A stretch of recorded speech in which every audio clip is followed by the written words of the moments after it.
Alas, poor Yorick. I knew him well, Horatio.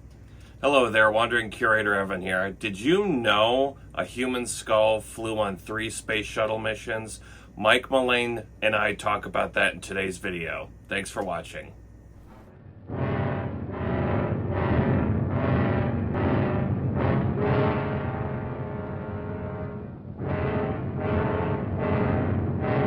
In the silent void of outer space, puny man matches his cunning against a monster from Mars running rampant.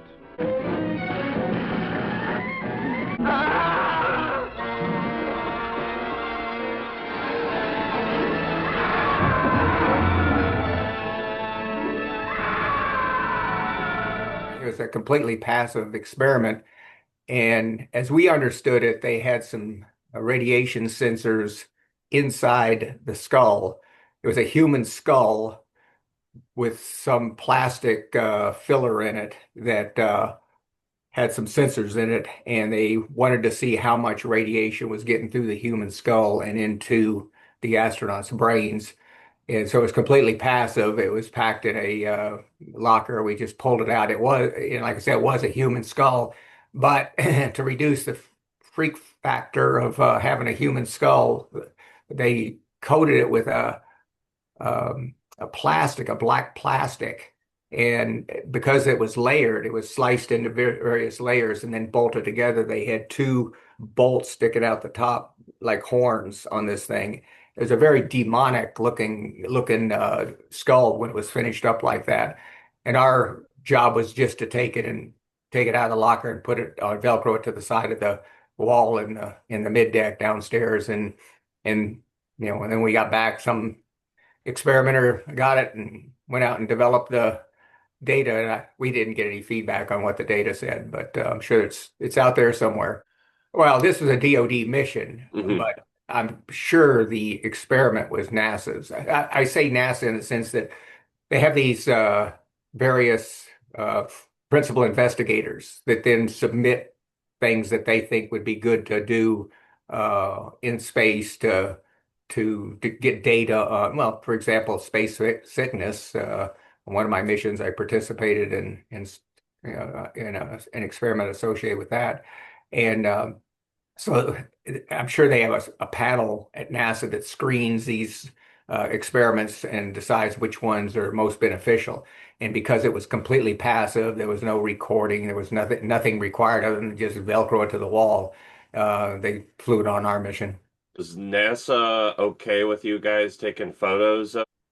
There's any photos or recordings for that matter that come off those have to be reviewed by DoD before they were released.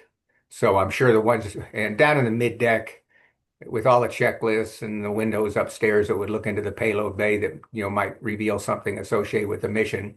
Uh, Downstairs it's pretty sterile of that. You just have your living quarters. So I'm sure that when they looked at it and it was downstairs and it was no problem for releasing that one. No astronaut has any private photos. You can't go up. I don't know about them. Maybe on the International Space Station, people can take cell phone photos. I don't know, but on these DoD missions, well, in all the NASA missions, you couldn't take any private cameras. Back in the shuttle era, it was all NASA photography. Did you do any pranks with the human skull? Oh yeah, yeah, that was after our primary mission was complete, which I can't talk about.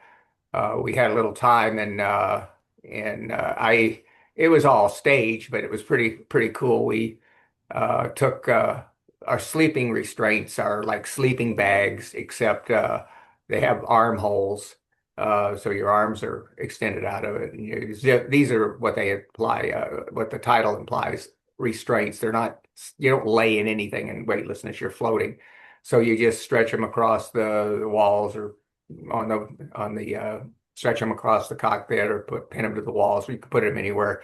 It just restrains you from drifting around while you're asleep. As I tell people, you don't want to drift around and end up in an embarrassing embrace with a fellow crew member. So we have these restraints that keep us from doing that. Well, myself and Pierre and Dave Hilmers got together on this, and I got in one of the restraints, and Pierre duct tape the head to the top of I crunched down inside the sleep restraint, and he balled it up on top and taped it together and taped the that skull on top of it. But I had my arms out, and then he filmed it with Dave Helmers looking like he was occupied, looking at a checklist, and I was floating behind him with my arms out and just reaching, and like I'm straggling him, and he looks up at me and screams, that type of thing. So yeah, it was a fun Frank, a fun, fun time. Yeah, it was fun to do that. Yeah, that skull has I think 3 shuttle missions. It has more missions than a lot of astronauts Oh, did. did it? Yeah, I didn't know that. I guess yeah, they probably would refly it, probably at different inclinations, different altitudes to see, to see what the effect of radiation was on different. Our inclination was 62 degrees, and that was unusually, that's the tilt to the equator, and that was unusual. So they probably wanted it on that to see if there was a difference in radiation exposure at higher inclinations than would be closer to the equator.